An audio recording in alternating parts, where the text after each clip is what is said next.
I always want to say the 6th annual, but we had a leap year. So it's the 6th conference. And for our closing remarks, it's my pleasure to introduce a woman who is done many, many things. She's been an educator for 25 years. She joined Dominican in 2011. She was a professor of English. She's an author. She is an advocate for diversity. She is a chef. She played bass in an avant-garde punk band. And she is a charming human being. And she is going to be our next president, leading us into the next decade, millennia. I don't know how long it will be. Nicola Pitchford. That was a lovely, lovely introduction. Thank you, Bill, for the really professional emceeing. In fact, I have an enormous amount to thank Dr. Phillips for in his leadership of this Scholarly and Creative Works Conference, not only this year, but with others in really just making this a reality from the start, and making this a signature event that every year the university community can be tremendously proud of.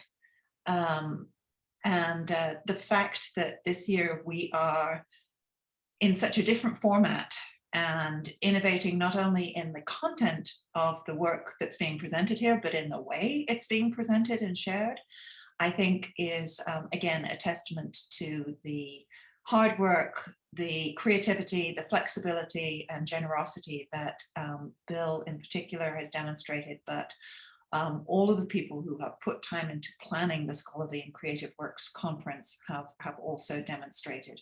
And so I want to make sure that I'm also thanking Associate Vice President for Academic Affairs and Dean of the Dominican Experience, Dr. Mojgan Beymand, that I'm thanking Lindsay Dean, Emily Beach, Dr. Joshua Jordan, I should have said Dr. Lindsay Dean, I'm sorry, as well as Dr. Phillips and Christina Mays, who has been an incredible partner on putting together this conference, making sure that it was inclusive and accessible and technically flawless, and also supporting, crucially in that technical part of things, Marcus Daniels of our ITS staff, has been a crucial member of the team putting this conference together and making sure that it worked for everybody and worked smoothly.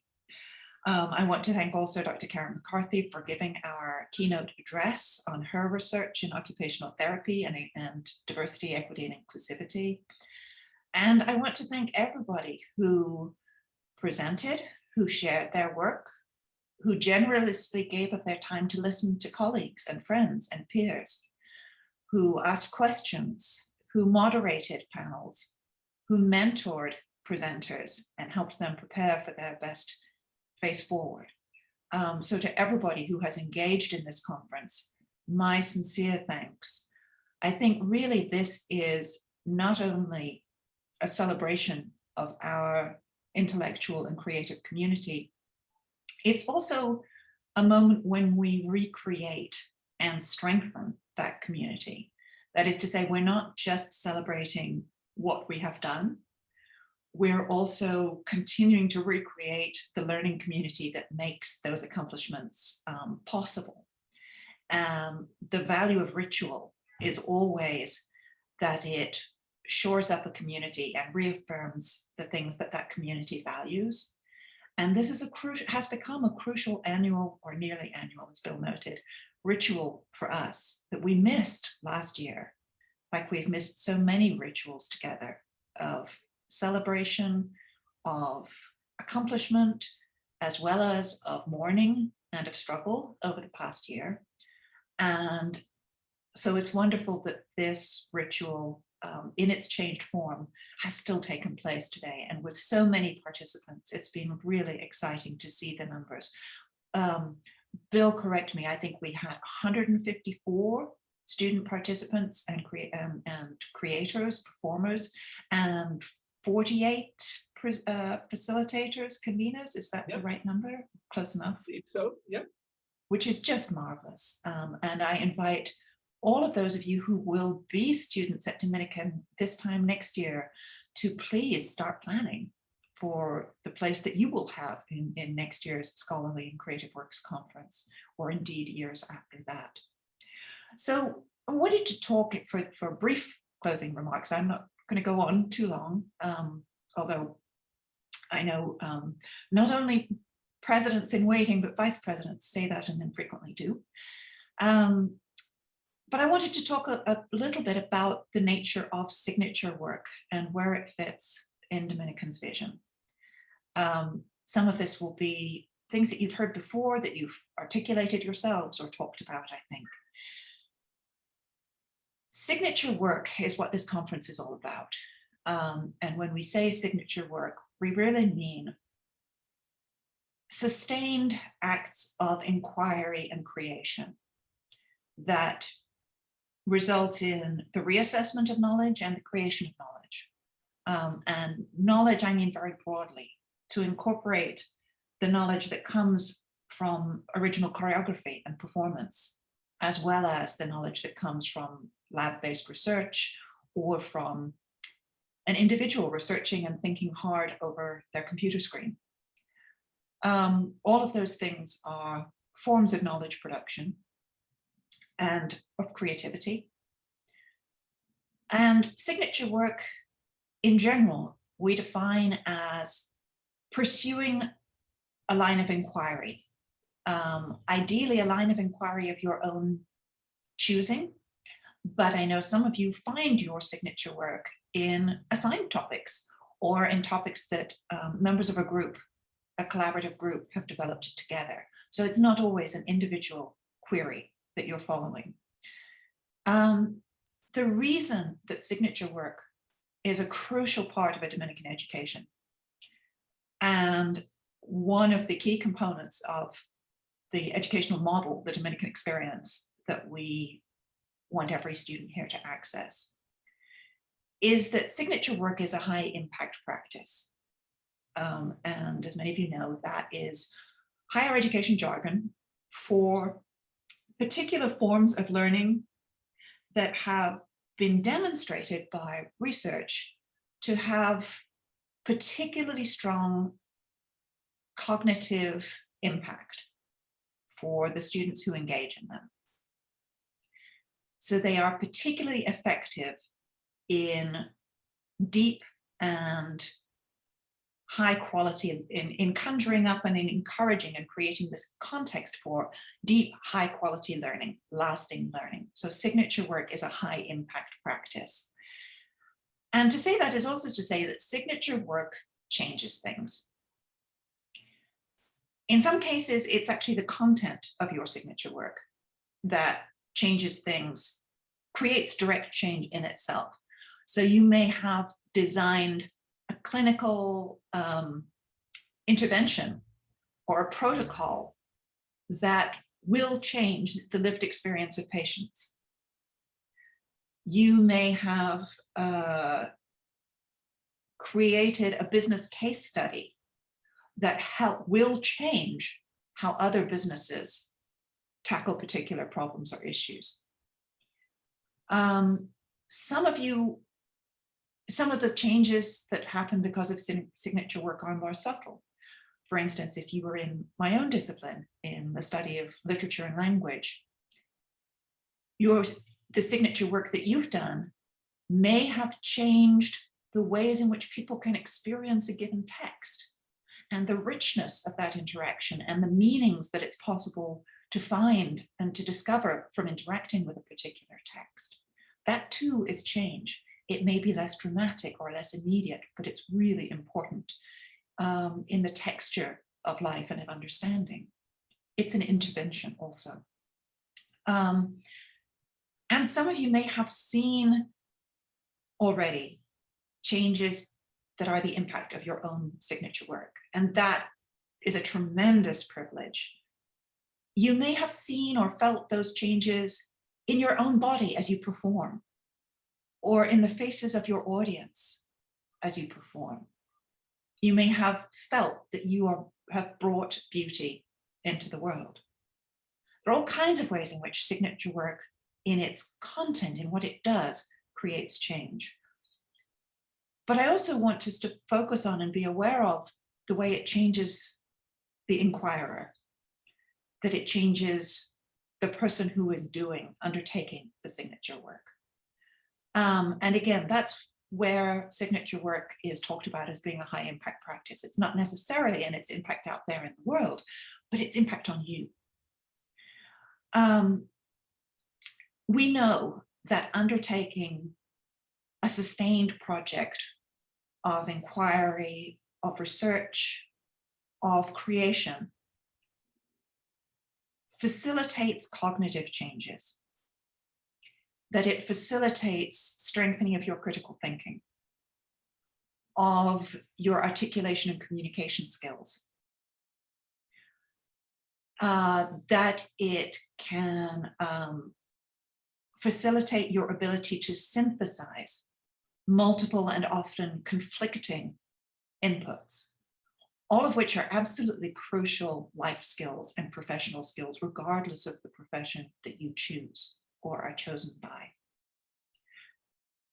We also know that increasingly the research in higher ed and learning is starting to suggest that the benefits of doing signature work are not only cognitive, they are also social and emotional, which is to say, students who engage in signature work, especially with effective mentoring and clear goals, are happier, are more fulfilled, and have a greater sense of self-efficacy, of agency, that they, that is you, carry forward, and a greater sense of well-being.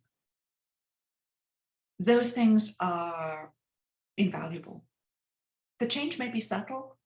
I don't know about you, but for me, as a scholarly inquirer, as a scholarly writer, it's a pain in the butt every time I have to do this, every time I have to create scholarship. It is a struggle and it's miserable. And there are times I just want to do anything other than write the thing I'm trying to write, including cleaning the toilet, maybe cleaning other people's toilets. I'd rather do that often at one point in the process. So let me know if you need me to clean your toilet at any point.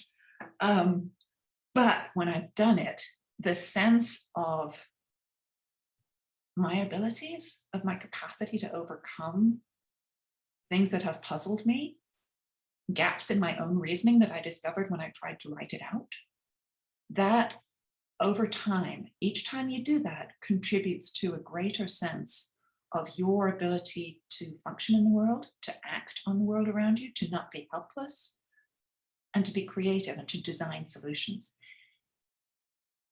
Other things that we know, so those are some of the impacts on the individual that the research suggests engaging in signature work that is well done, that is also effectively mentored, can do.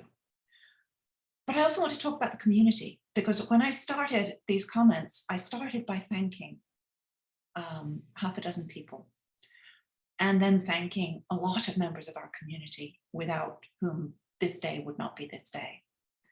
And signature work really is about community too. So signature work doesn't just change the world because of what you create or what you discover. It doesn't just change the inquirer. It also changes the community.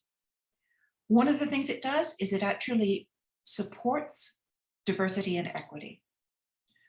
And I'm not talking about the content of your signature work, although if you are doing research or creative endeavor that feeds into equity and access and inclusivity, that's amazing and that's fabulous.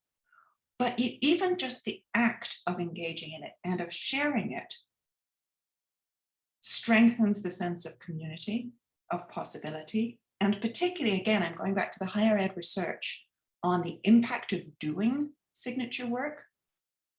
That impact is greatest for those students who have in the past who come from groups that have in the past been more excluded from higher ed or more marginalized. So the impact for students in terms of their greater academic and self-success in higher education of doing signature work is greater for students of color, for students from lower socioeconomic backgrounds, and for students who are the first in their family or in your family to be in college. While that impact is also true for everybody, it's greater for those students who have been traditionally furthest from the center of power. So it's an amazing equity tool, regardless of the content of what you're actually engaging in, researching, or creating. And that is a benefit to the entire community, because even those of us who come from a background of unquestioned white privilege are coming to recognize increasingly that there cannot be a healthy community without equity and without access and inclusivity. So signature work also changes the community by creating hope, particularly when we share it with one another like we have done today and are doing today. The sense of possibility that is created by going to one presentation after another is amazing. The stuff you are doing is amazing. Your collective potential is incredible, even as far as it's been realized so far. Even if you did nothing else after this is pretty amazing. We need that sense of hope. I mean, April of any academic year, most of us are just running on fumes, and we're doing what we can to fulfill our commitments. April of this year, this COVID year, this Zoom year, it seems to me even more so. And so to have these moments of community celebration and seeing each other's amazingness and engaging with it and seeing that other people are interested in what we do and what we think, that is a really important builder of hope and endurance and survival and sustainability for our collective work at Dominican. And sharing signature work together reminds us in this way that it is both good for the inquirer, it's good for the people who are changed by the research, and it's good for the community. It reminds us that that's fundamental to education. That education is not just about personal enrichment. It's not just about, I'm going to buckle down and get a degree and then I can make more money or have a better job. That's important, sure. But education is also about, I'm doing good in the world. I can change things in whatever my chosen profession is. And I'm doing good for the community. The community is better when more of us are educated. The community is stronger when more of us feel a sense of self-efficacy, that we have some ability to change things, to come up with ideas, to come up with answers, and not just questions and inquiries, to make important and beautiful things. The whole community benefits from that. And so I think today is about each of you who've participated and what you are capable of, even an early inkling of it in some cases. But it's also about why we're here and what Dominican is, and that we're not only about each of us as individuals, but really about a fundamental civic responsibility and a fundamental civic benefit that comes from higher education, and particularly higher education that is inclusive. So again, this is an important ritual, a gathering of so much wisdom and inquiry and creativity and generosity to one another, but also reminding and renewing our sense of why higher education matters and why intellectual inquiry and creative inquiry matters, and how it can help us be better. And that seems to me something incredibly precious. So thank you for worshiping with me here today in the church of your creativity and inquiry. This actually is, I'm joking, but I think there is something kind of sacred about this. And creating a space together is always at the heart of sacred ritual. And it doesn't end now. This evening, we will have further sessions with our adult degree completion students, with graduate students. Please come back for those. And again, those of you who will be here next year, start thinking about what you want to do and what you want to inquire and what you want to create. And for those of you who mentored presenters today, think about what you want for your students next year too. We will keep doing this and we'll keep doing more. Thank you all ever so much for a really precious and important day.